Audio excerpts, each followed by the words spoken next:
l'appelle le Viet. Dans les faubourgs de Marseille, on l'appelle le Chinois. Ces hommes l'appellent patron ou le commissaire. Vietnamien d'origine, mais né à Marseille, il est commissaire divisionnaire. C'est le patron du GIPN de Marseille, le patron des anti-gangs. Le GIPN, c'est le groupe d'intervention de la police nationale. Les hommes qui le composent sont tous volontaires. Leur entraînement est très particulier. Ce ne sont pas des super flics, simplement des spécialistes. Leur spécialité, c'est la prise d'otages. Mais ils interviennent aussi dans toutes sortes de situations difficiles, désespérés, forcenés, malades mentaux et protection de personnalité. Dans l'arsenal de la police, ils représentent le dernier recours. Le commissaire Nguyen Van Loc est à la tête du GIPN depuis sa création. Le groupe d'intervention de Marseille a été créé effectivement en 1972 suite à l'affaire de Munich, que tout le monde a en mémoire. Il est fait pour combattre les actes de terrorisme et de banditisme. Donc, d'une manière générale, le groupe a été créé pour neutraliser des individus armés, des terroristes armés, avec des techniques qui nous sont propres, avec un entraînement qui a été adapté aux formes de neutralisation très aiguë que nécessite l'adversaire en face de nous. Je dispose d'un groupe relativement réduit, mais disons que vaut mieux la qualité à la quantité. Chaque gars du groupe d'intervention a été sélectionné pour certaines qualités techniques et ensuite c'est à moi et à mes moniteurs de former celui que je prends dans mon groupe, à savoir technique à l'arme de poing, technique au fusil, technique aux arts martiaux, mais ce qui compte surtout, c'est la préparation psychologique de l'individu face au danger. En tant que patron, je me dois avec eux de transpirer, d'en baver dans toutes les disciplines pour créer la cohésion qui, à vrai dire, est la véritable force du groupe d'intervention. 5, 7, 8, 9, 30, il me faut des gars efficaces. J'aime faire passer le courant entre moi et mes gars, leur expliquer. Et moi, à l'heure actuelle, interroger les policiers un peu dans Marseille, le gardien de la paix. Ils rêvent tous de venir dans mon groupe. J'ai des centaines de demandes.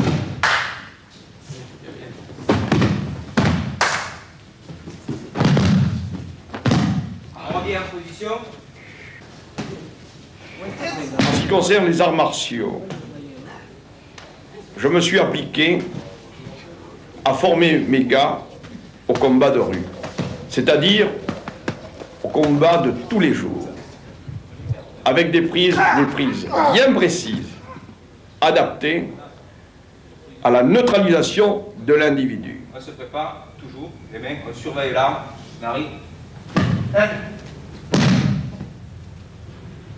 Comme des armes. Ne pas oublier de désarmer. Alors il faut libérer son énergie sur la main armée. On la contrôle, on enlève la menace de l'arme. Prêt?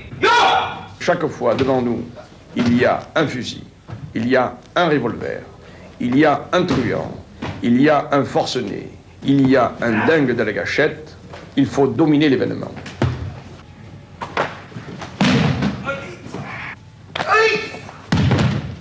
Est-ce que vous aimez votre métier? Naturellement que j'aime mon métier parce que il y a des risques. Et quand on aime prendre des risques, c'est qu'on aime son métier.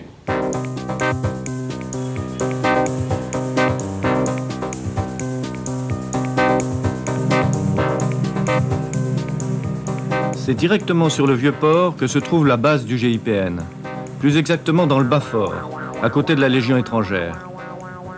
Et c'est sur place que se font certains des entraînements spéciaux, comme ici la descente en rappel.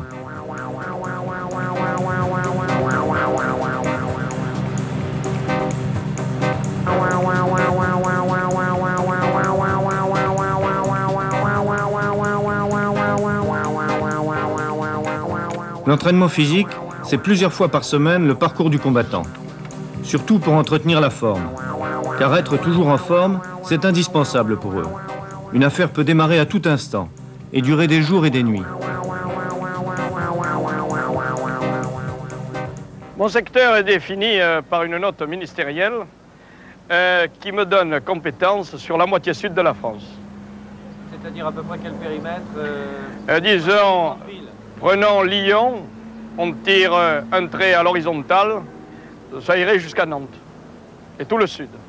Tir au revolver, 4 cartouches, une par cible. L'entraînement essentiel, c'est celui du tir instinctif. C'est lui qui fait la base de la formation pratique.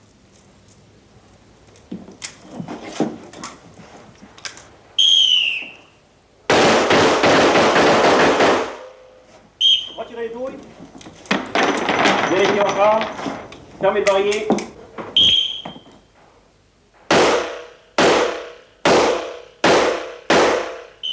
Voiture retournée.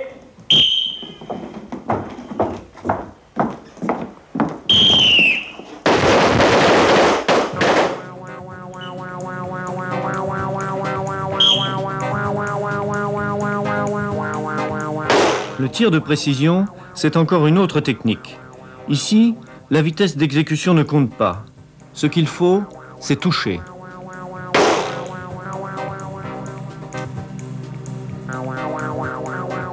Ça demande une grande concentration, de la technique et des dons.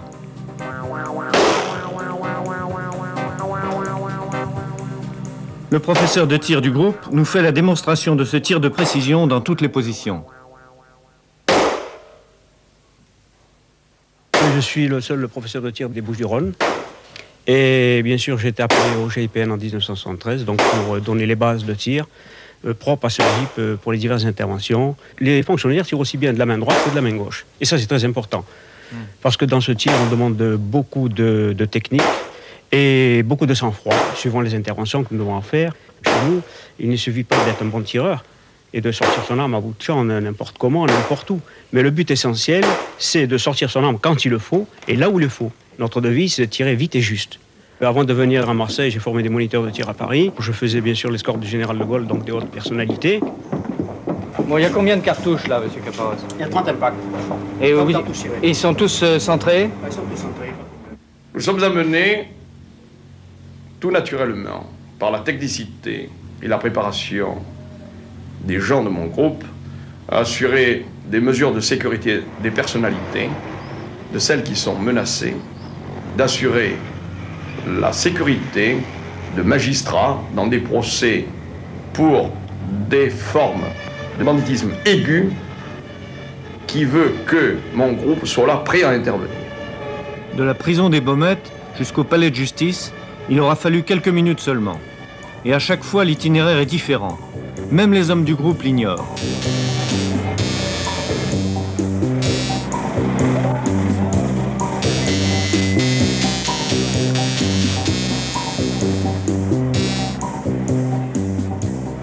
Dans ce fourgon, les principaux accusés du procès de la drogue. Depuis l'assassinat du juge Michel, la sécurité est particulièrement renforcée pour tous ces transferts, à l'extérieur comme à l'intérieur.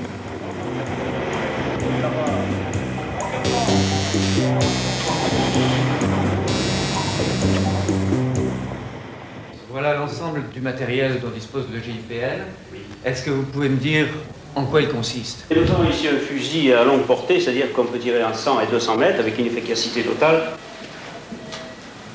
Entre ce fusil et celui-ci, c'est de dire le tirer de 50 à 100 mètres. Ensuite, nous disposons d'un PM, soit coup par coup, mais par rafale, surtout par rafale. Bon. Ensuite, nous avons des gaz, bien sûr, lorsqu'un individu est retranché à l'intérieur et qu'il ne veut rien savoir, à ce moment-là, par la limite, on emploie les gaz, avec ici la masque à gaz pour la protection. En principe, chaque membre du groupe porte un gilet pare-balles pour toutes les interventions. Alors maintenant, on peut voir vos armes individuelles. Oui, c'est un 357 métal piercing. J'utilise les 357 métal piercing et des cartouches en plomb.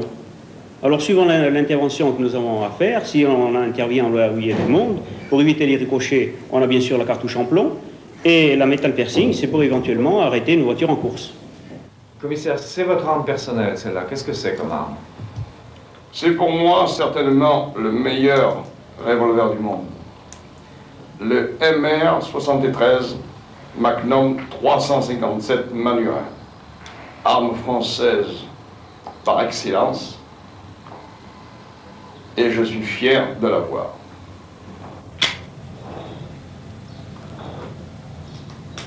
Vous avez une arme bien particulière au GIPN.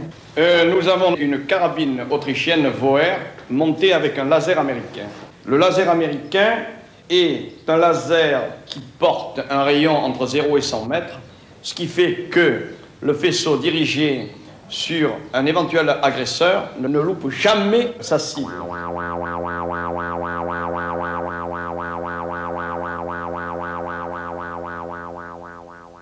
C'est une arme excessivement efficace. On tire sans viser, l'arme à la hanche, mais il faut qu'elle soit uniquement utilisée par des spécialistes. Mélina de Romarin 50.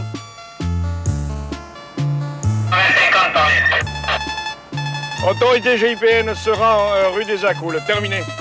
En fait, si le commissaire est aussi à l'aise à Marseille, c'est qu'il y est né et qu'il y a passé toute sa jeunesse.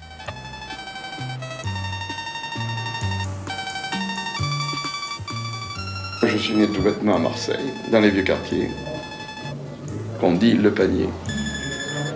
J'ai eu une jeunesse extraordinaire. Je suis un enfant de la rue. Disons que pour pas mal de mes copains d'enfance, j'ai mal tourné parce que je suis du bon côté de la barrière.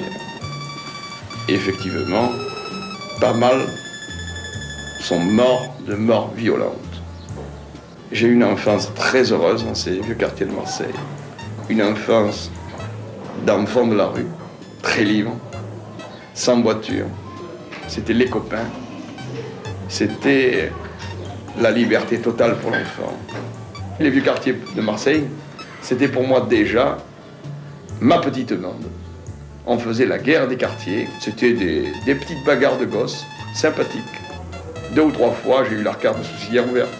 Qu'est-ce que tu veux faire là? Je viens voir un peu les souvenirs. Embrassez bien les enfants, hein, et les petits-enfants. Allez, au revoir. Allez, bonne journée.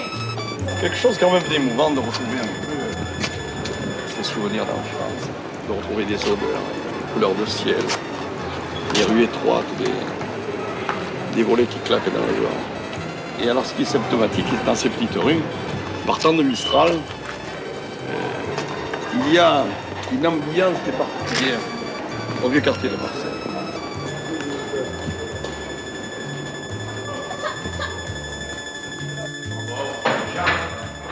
Nous nous trouvons au PC du groupe quand la radio nous apprend qu'une prise d'otage vient d'avoir lieu à Marseille.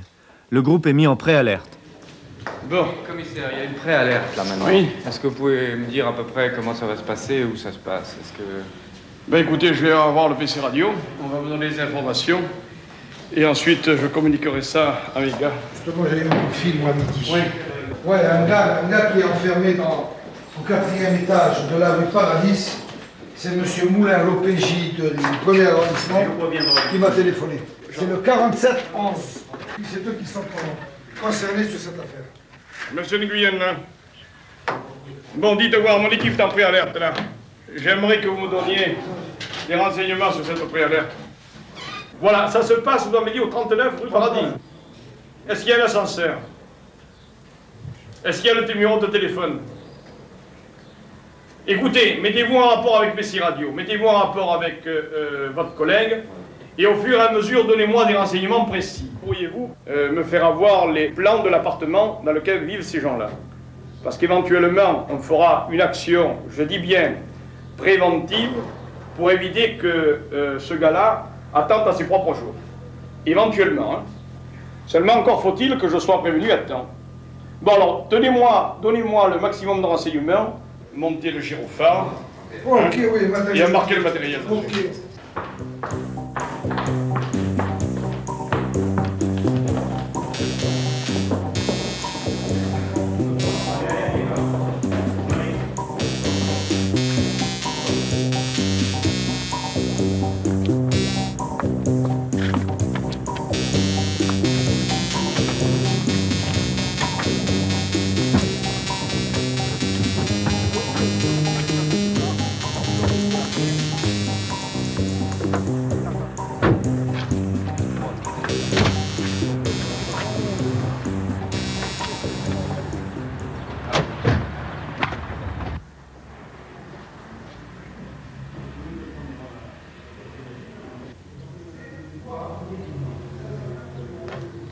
Les deux voitures sont prêtes. Le matériel marqué. Bon, messieurs, on va sur un cas de prise otage. Un individu, deux femmes. J'aurai des renseignements plus précis. Toujours est-il que mes instructions sont données, la sécurité rapprochée est déjà assurée, ainsi que la sécurité éloignée. Est-ce qu'il a un armement, patron? Est-ce qu'on connaît Sous toute réserve, un revolver et peut-être un poignard.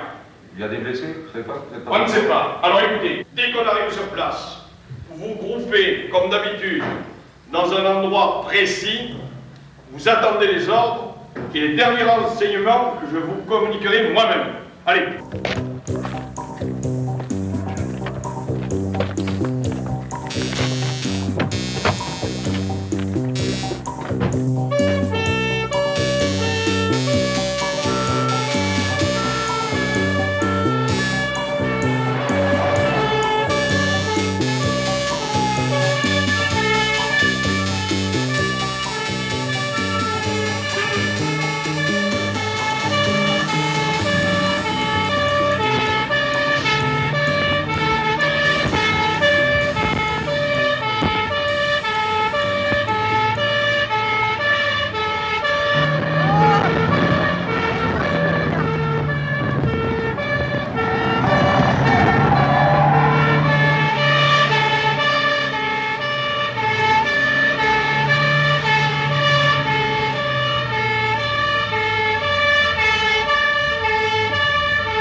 Cette fois-ci, tout ce déploiement de force n'aura servi à rien.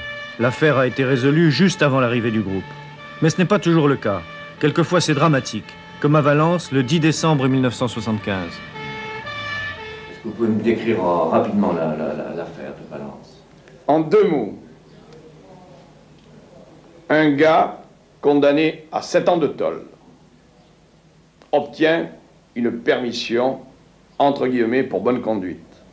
Il prend un taxi, il n'a pas d'argent pour le payer, il abat froidement et s'enfuit.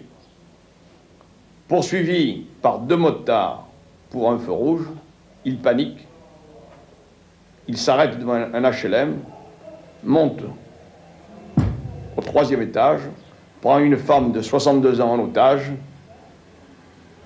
et demande lui aussi une voiture, une rançon et la libération de 2 de ses collègues. Condition inacceptable. Le lendemain, vers 14h15, on avait été obligé de le liquider, une balle entre les 2 yeux à 80 mètres. Je me suis offert en otage. Il a refusé. J'ai dialogué avec lui par téléphone. Ce garçon, vers la fin, m'a dit ceci: vous avez été régulier avec moi, si vous trouvez le trou, vous pouvez m'abattre. Il m'a dit Mektoub, et j'ai dit Inch'Allah.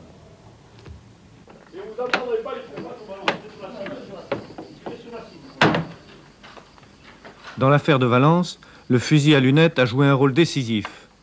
Les tireurs d'élite du GIPN reçoivent une formation très poussée pour ce type de matériel. Ce sont des fusils autrichiens Stermanlicher. Chaque tireur possède le sien, dont la lunette a été soigneusement pré-réglée.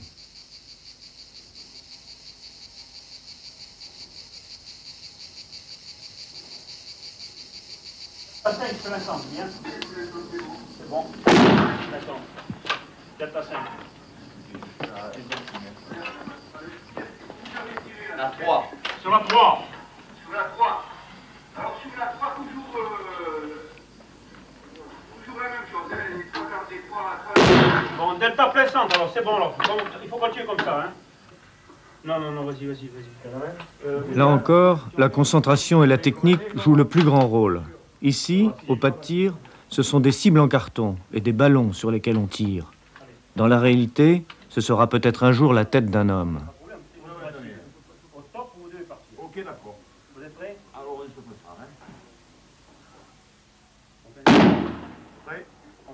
Éjecté, attendez le résultat là, des trois tireurs là, ensemble. Alors le premier, Delta 41. Oui, c'est très bon. Bon, les trois tireurs, introduisez une cartouche.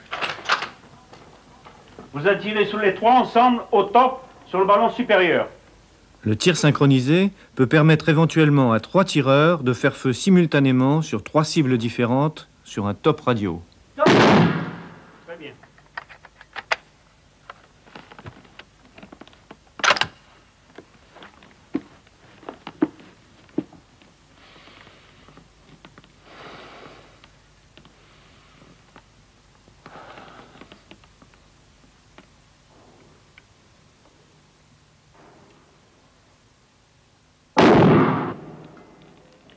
Nous sommes peut-être à l'heure actuelle le seul groupe qui, lors des opérations, emmène toujours avec eux les chiens d'attaque. Pourquoi? Ces chiens d'attaque, premièrement, ont été dressés à travailler malgré les coups de feu. Le chien d'attaque dépiste l'individu dangereux enfermé dans une pièce ou par exemple dans une villa. Mieux qu'un homme.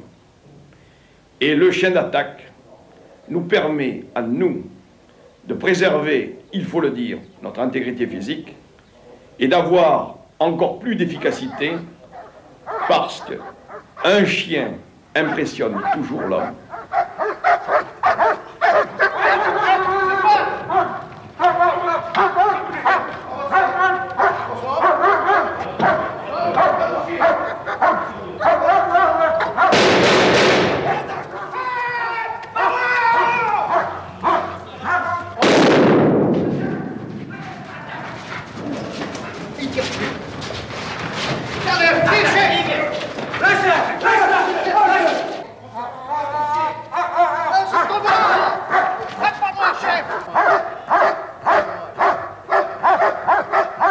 Est-ce que vous pourriez me raconter en quelques mots l'affaire de Nice en septembre 1975?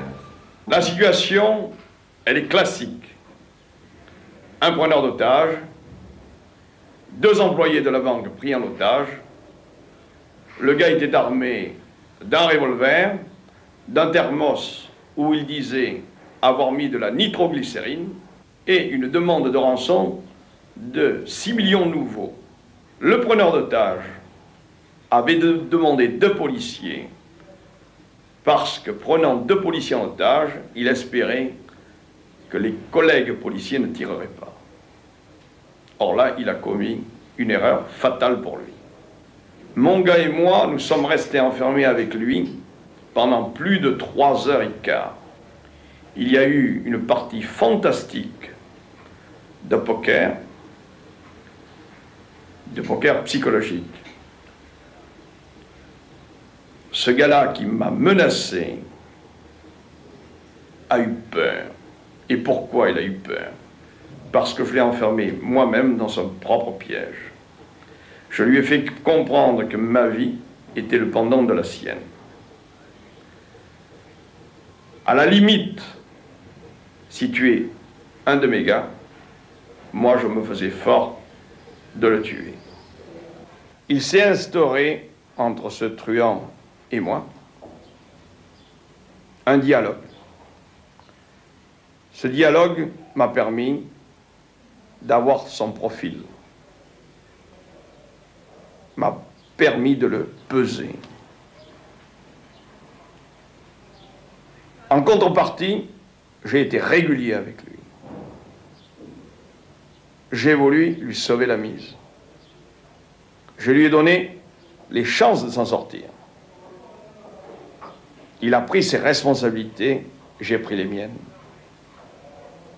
Je savais qu'à un certain moment, ce serait lui ou nous. Le destin a voulu que ce soit lui. Au début de l'année, à la Seine, près de Toulon. Cette fois-ci, nous avons la chance d'assister à une affaire du début à la fin.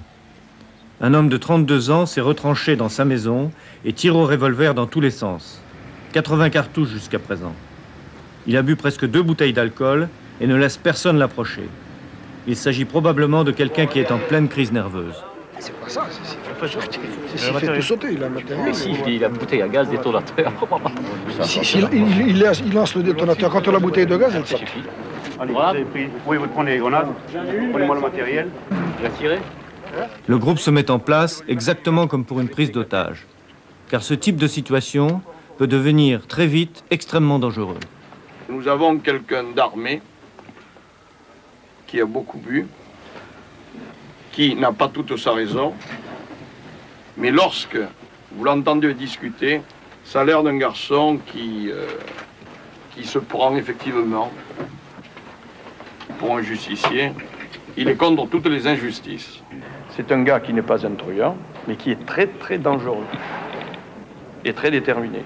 Il n'a pas encore tiré, il n'a encore jamais tiré en direction de quelqu'un. Simplement, il a quand même tiré là, ça commence à s'aggraver un peu, à travers les persiennes. Nous allons prendre des dispositions pour tenir, s'il le faut, 24 heures, 48 heures par jour. Les chiens d'attaque prêts, éventuellement, je dis bien éventuellement, pour intervenir. Bon. Mais vous ne faites rien. Au-dessus, il y a un étage, non? Il n'y a qu'un étage. Il n'y a qu'un étage, lui. Au premier. Il y a un rez-de-chaussée. Un petit premier, il n'y a pas de rez-de-chaussée. Il y a 4 appartements en tout, hein. Oui. Lui, il est au premier gauche. Là, ça fait un S. Non, non, et là, il y a un autre appartement. Lui, il est là, et là, il y a le deuxième appartement. La porte d'entrée, là. Là, ça fait ça. Donc ça fait un S, c'est ce que je vous ai dit. Bon, et le séjour est là. Vous voulez qu'on discute? Vous prenez votre arme, vous la mettez où est sa destination. C'est-à-dire que vous la rangez. Vous rangez votre bouteille de gaz où elle doit être, dans la cuisine. Hein? Non, non, non, non, non, non, non, mais il n'est pas question pour moi d'envoyer des flics vous descendre. Je vais vous dire pourquoi. Nous sommes quand même des gens responsables. Non, non, mais laissez-moi parler. Non, non, non, non, non. J'ai donné des ordres, il n'est pas question de vous descendre ou d'avoir une quelconque initiative brutale. Et vous savez pourquoi je vous parle comme ça? Laissez-moi terminer. J'ai un fils qui a quand même bientôt 30 ans. J'en ai 50. Vous comprenez, je respecte. Mais oui, mais ça viendra, puisque vous sortez du même milieu que moi. Maintenant, puisqu'on est en... Je vous fais des confidences, pourquoi, monsieur? Non, je vous fais des confidences parce que je vais vous dire que vous n'êtes pas le seul dans votre cas. Et maintenant, il faut que chacun se prenne en charge. Et pour se prendre en charge, il faut se dire on est tout seul. Et quand on est tout seul, il faut se démerder tout seul, comme des grands. C'est pour ça que dans un moment, je veux bien venir parler avec vous, mais je veux avoir un garçon responsable, qui s'adresse à un garçon responsable. Vous êtes un ouvrier. Moi, je suis fils d'ouvrier. Alors, je vous respecte, mais j'entends ce que vous me respectiez. Et je veux que vous respectiez mes gars. Vous comprenez? Et alors, nous allons avoir tous les deux un langage d'homme. Et maintenant, je vous en donne ma parole d'honneur. Vous pourriez être mon fils. Ce que je veux avant tout, pour vous, c'est vous aider. Voilà, non, non, voilà comment ça se présente. On rentre par là, on fait ça, on monte. Je l'appelle, il monte. Hein? S'il me remet son pétard et ses cartouches, éventuellement, je discute avec lui et je sors avec. Ou si à un moment donné quelconque, je peux me jeter sur lui, vous empontez la porte en 10 secondes. Vous criez. On vous jette dessus. Oui, vous criez, hein. Criez, tout le monde sache. Oui. Nous allons mettre quand même un tireur dans ce sens. C'est une ville en face, on peut là. Oui, et un tireur dans ce sens.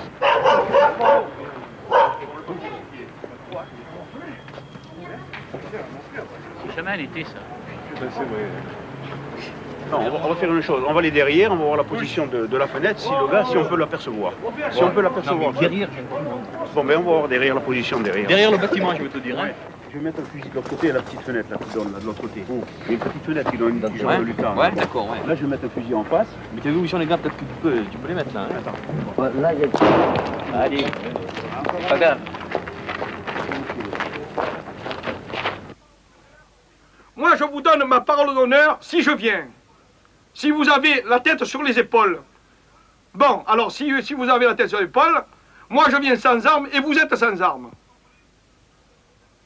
Vous comprenez? Eh ben voilà, si vous me faites cadeau de l'arme vide à la main, je suis que je... Mais écoutez, pour faire ce que vous avez fait, je comprends que pour faire ce que vous avez fait, vous avez été amené à bout.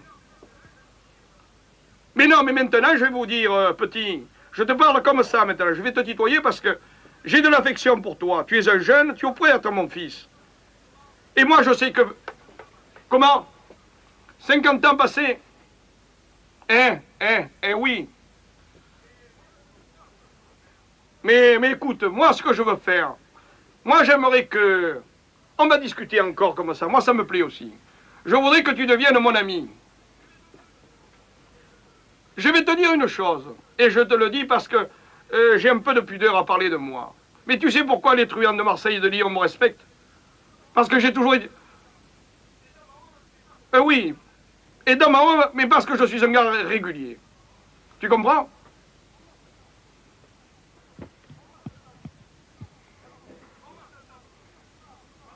On va s'entendre tous les deux. Alors tu sais ce que tu vas faire. Tu vas ranger ton flingue, quoi. Et puis tu m'as dit que tu me le donnerais désarmé. Eh bien tant mieux. Et puis on s'enferme tous les deux tout seuls. Et on discute pendant des heures si tu veux. Hein? Oui, alors écoute, quand est-ce que tu mets ton flingue devant le palier? Je te dis, je suis un homme de parole. Et puis je vais te dire, tu as l'avantage aussi, je te le dis. Je suis peut-être pas manchot, mais toi tu as 32 ans, j'en ai 50.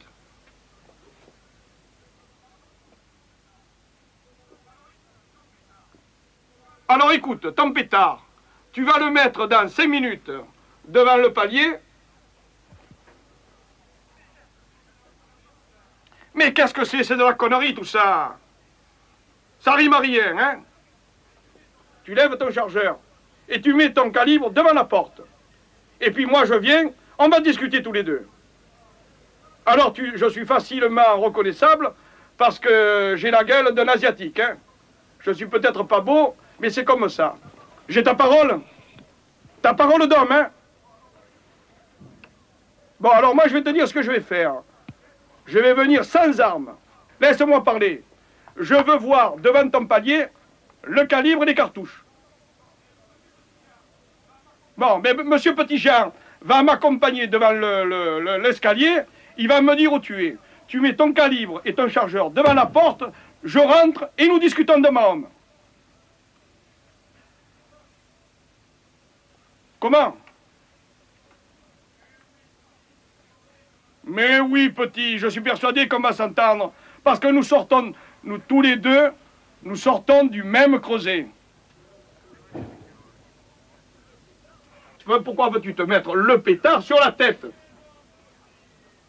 Mais non, petit, ne me dis pas ça. Tu as 32 ans, la vie est belle encore. Qu'est-ce que tu déconnes? Moi, je donnerais des milliards pour avoir 32 ans.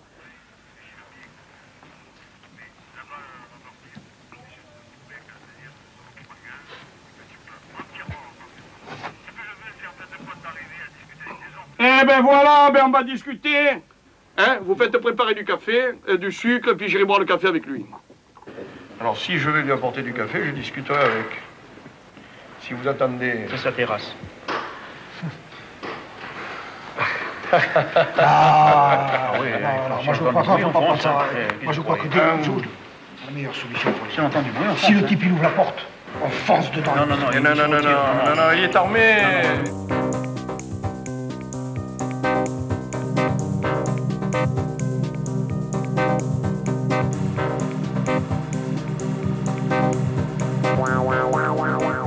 Le dénouement approche. Le brigadier et quelques hommes pénètrent dans la maison et vont se disposer en protection rapprochée.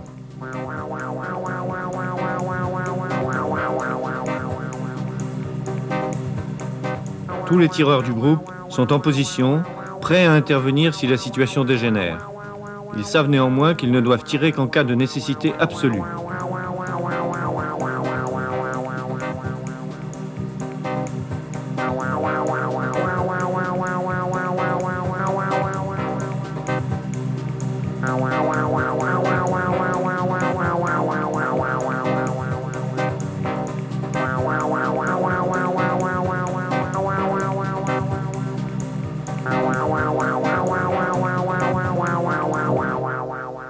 L'ensemble du dispositif est en place.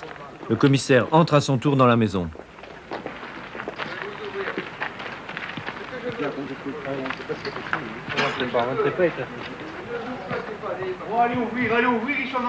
Quelques minutes plus tard, il parviendra à prendre le revolver du forcené et à le jeter dehors par le balcon.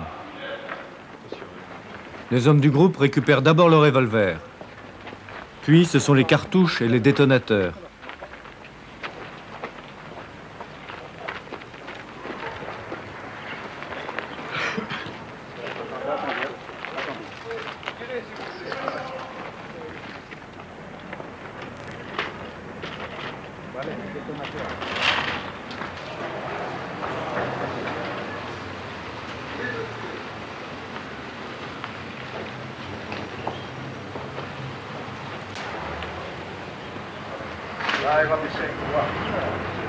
Encore quelques minutes pour convaincre l'homme de se laisser emmener.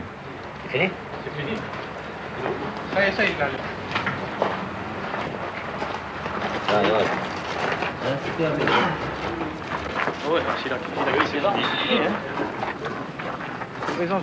Et voilà, c'est terminé. On l'emmène vers un hôpital psychiatrique. Pas de sang, pas de violence. Cette affaire ne fera pas 4 lignes dans les journaux locaux du lendemain. Ah oui, à l'hôpital d'abord.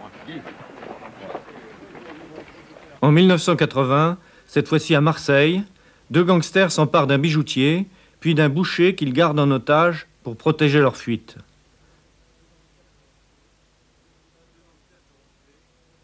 Les 2 gangsters seront tués et les 2 otages seront sauvés. Nous les avons retrouvés. Eh bien, il était à peu près 9h30 du matin. 2 gars sont rentrés dans la bijouterie, revolver au poing, m'ont menacé en m'ordonnant de leur donner tous les bijoux possibles. Un est passé et rentré dans la vitrine, a commencé à rafler les bijoux. L'autre m'a emmené à l'arrière-boutique. À ce moment-là, un coup de feu a claqué et ils se sont affolés. À ce moment-là, ils m'ont pris en otage et nous sommes sortis par le couloir. Et puis ils sont entrés dans la boutique, tout de suite quitté les couteaux, ne bougez plus, voilà. J'ai bien sûr obtempéré, hein. Il n'y avait rien d'autre à faire. Bon, voilà. Vous avez déjà le... Ah, ils tenaient déjà le monsieur Chapelot en otage, et oui. Et ils se sont installés là, à côté de nous, avec le pistolet sur la nuque.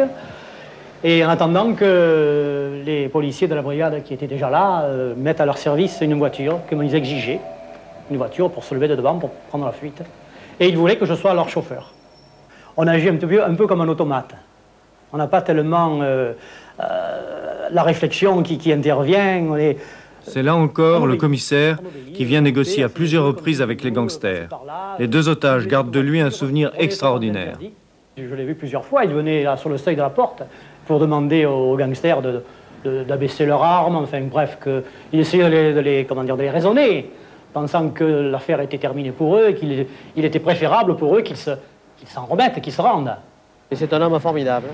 Lorsque j'étais dans la boucherie et que je le voyais arriver, j'avais l'impression que le sang remontait en moi.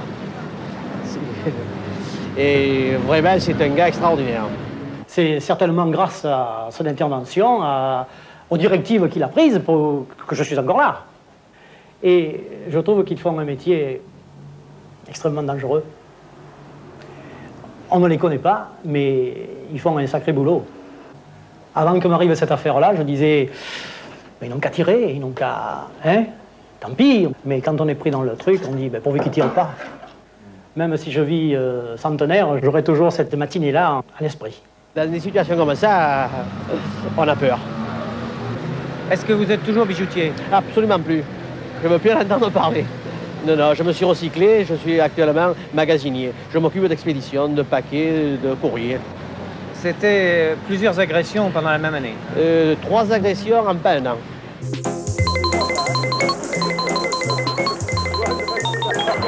Heureusement, Marseille n'est pas qu'une ville remplie de malfaiteurs. C'est aussi un joli port. Et un port, par définition, c'est au bord de la mer. Et le GIPN a aussi ses moments de détente. C'est la natation et le volley-ball qui sont les sports favoris.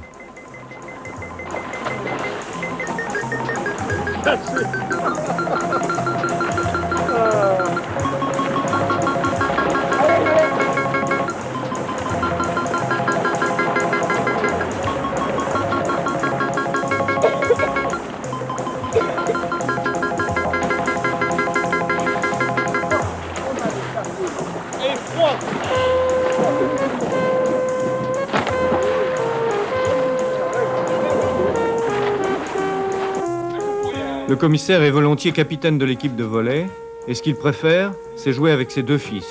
Parmi les supporters de l'équipe, l'épouse du commissaire a elle aussi une très haute idée de son mari. Mon mari est un homme d'action. Il ne peut pas rester derrière un bureau, enfin à faire des papiers tout le temps. C'est pas possible, c'est pas dans son tempérament et dans son caractère. Il faut qu'il remue, il faut qu'il bouge. Et je pense que ce groupe lui convient parfaitement, justement, du fait de toutes les nombreuses activités qu'ils ont à accomplir. Je suis fière, surtout pour le courage qu'il montre. Je crois que c'est vraiment important pour lui et d'arriver à faire et à réussir une affaire, à la mener à bien, c'est une grande satisfaction pour lui.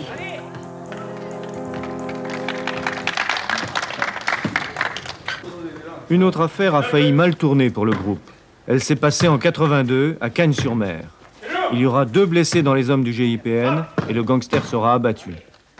L'affaire de Cagnes-sur-Mer est une affaire encore dramatique et très dure parce que le forcené, avant mon arrivée, avait blessé déjà 2 collègues de Nice.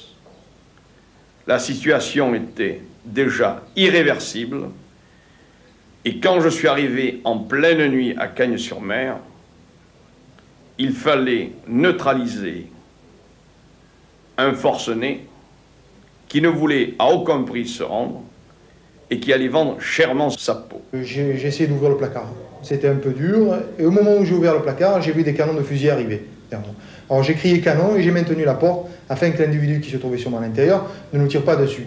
Et quand le gars s'est senti prisonnier avec son fusil coincé, le gars fait feu et m'a arraché l'avant-bras. Sur le coup, je me suis écarté, j'ai fait feu et je me suis retiré afin de permettre aux collègues de continuer l'action C'est là que j'étais donc en couverture pour la pièce du fond, une pension qui s'était logée et qui était une des dernières à visiter.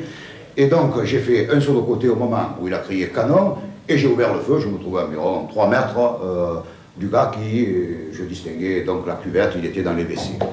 Voilà. Alors ensuite mon collègue Antoine a tiré de côté également et puis... Nous sommes vous avez été blessé? J'ai également été blessé à la cuisse, là j'ai reçu 2 projectiles que j'ai toujours, que je conserve.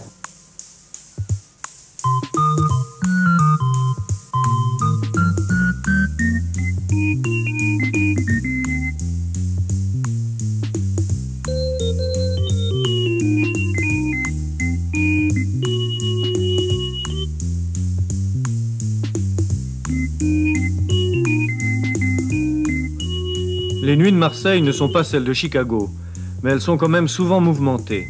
Ce soir, une prostituée algérienne a volé un revolver et refuse de se rendre. Elle s'est enfermée dans sa chambre au 1er étage de cet hôtel. Vous voyez pas une femme avec un revolver, ça rime à quoi ça? Vous êtes une personne raisonnable, madame. Ah, je sais, vous savez vous en servir. Ça, on n'a plus qu'à... Attention, ça part vite ces trucs-là. Hein.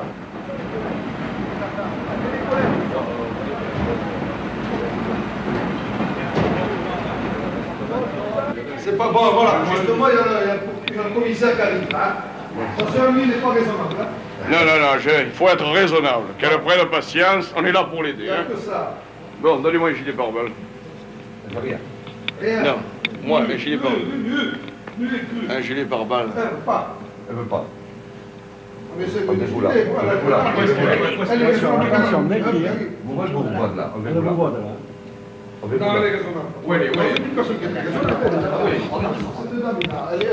Ah, bonjour, madame. Voilà, je viens vous aider, madame. Je suis le commissaire. Je viens vous aider. Hein? Je ne suis pas là pour venir vous faire du mal. Hein? Déposez votre arme. Vous restez là, vous ne bougez pas. Je viens avec vous et je parle, c'est tout. Rendez-vous là. Madame, est-ce que vous voulez m'écouter? Bon. Vous êtes une honnête femme. Hein? Je viens pour vous aider. Quelle personne vous avez demandé, madame? Qui ça? Ah bon, ben alors je vais aller chercher le docteur et il va discuter avec vous. Seulement ce qu'il faut, madame, Si vous voulez que le docteur vienne vous voir, je vais aller le chercher, mais il faut que vous nous donniez votre revolver. Bon, écoutez, madame, je vais aller chercher le docteur Jourdain, je vais discuter avec, et après, nous reprendrons la conversation. Allez. Restez là. Oui, madame. Pardon? T'as bien, commissaire. Déjà, ne dis pas ça, ne le remuez pas, vous le posez. L'emmener ici pour qu'il discute du bas de l'escalier. Il ne veut pas venir. On l'a envoyé chercher et tout, il ne veut pas venir. Il a dit qu'elle était trop dangereuse, qu'elle risquait d'être droguée, il ne veut pas venir.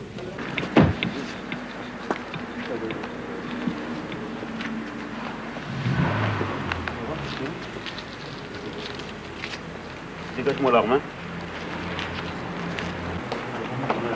Bonjour, comment ça va? Ça va? Bon, monsieur. Mireille. Bon, il y a le docteur Jourdain. Hein. Mireille. Il y a le docteur Le docteur Jourdain. est là. Hein? Alors, voilà. Bonjour. Voilà, Vous le voyez, vous m'avez Mireille? demandé le docteur, il est là. Oui, bonsoir. Eh bien, ça va très bien. Dis donc, qu'est-ce qui t'arrive? Bon, allez, sois sage, va, je te connais bien. Sois gentil pour une fois, mon Dieu. Tu as intérêt à être raisonnable. Il y a le consul d'Algérie qui va vous parler. يا كان ولد بلادك اللي هنا بالعقل اسمعي او نهضر معاك انا من القنصليه لسي جو مونتري ما فوالا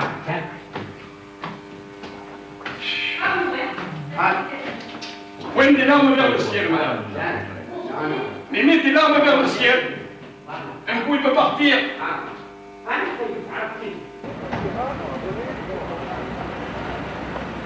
Les pourparlers auront duré cette fois encore plusieurs heures.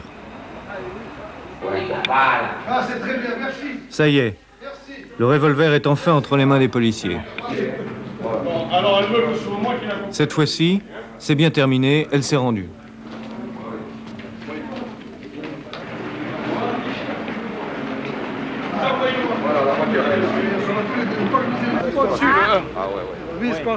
C'est le vice-consul d'Algérie qui aura cette fois réussi l'ultime négociation.